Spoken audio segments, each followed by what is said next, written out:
किसान भाइयों, आज के वीडियो में मैं बताने वाला हूं सरसों की खेती के बारे में। सरसों की खेती में फूल आने के बाद हमें 3 गलतियां कभी नहीं करना है, अन्यथा हमारी जो सरसों की फसल है वो खराब हो सकती है और हमें एक भारी नुकसान का सामना भी करना पड़ सकता है। इसलिए आज का वीडियो पूरा अंत तक देखिएगा, तभी क्या है आप सरसों की खेती में उन गलतियों से बच पाएंगे और आपको एक सरसों की अच्छी पैदावार मिल पाएगी।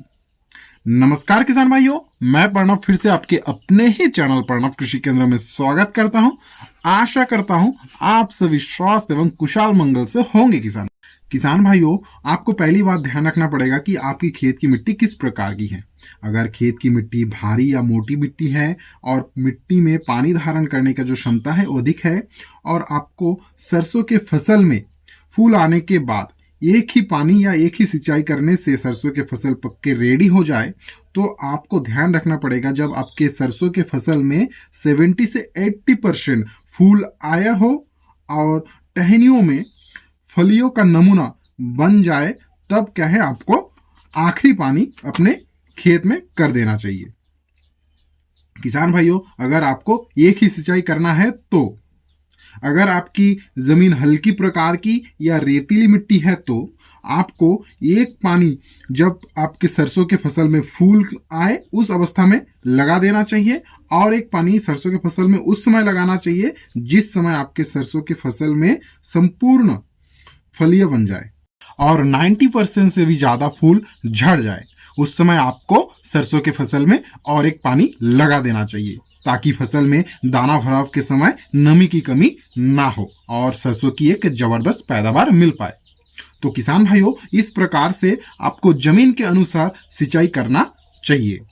सरसों के फसल में सही समय पर अगर सिंचाई हम लोग नहीं करते हैं और सिंचाई अगर ज्यादा कर देते हैं तो क्या है हमारा जो फसल है वो खराब भी हो सकती है।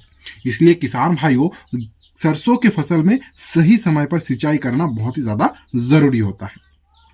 किसान भाइयों, दूसरी काम आपको करना है, जब आपके सरसों के फसल में फूल आए हो या फलियां बने हो उस समय देखेंगे कि मोयले मक्खी का अटैक आपके सरसों के फसल में होती है।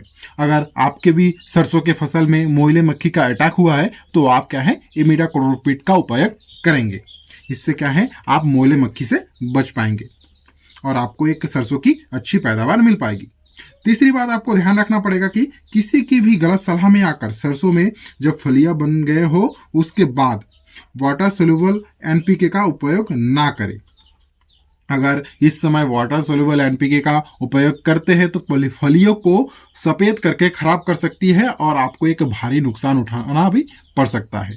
इसलिए किसान भाइयों, किसी की भी गलत सलाह में आकर हमें कोई भी गलत तरीके से कोई भी गलत फर्टिलाइजर का यूज हमें अपने खेत में नहीं करना है।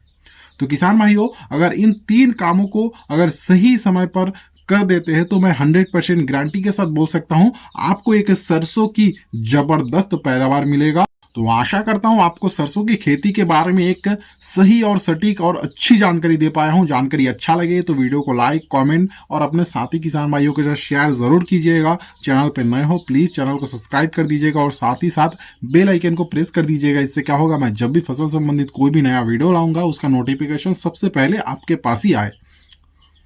तो धन्यवाद किसान भाइयों।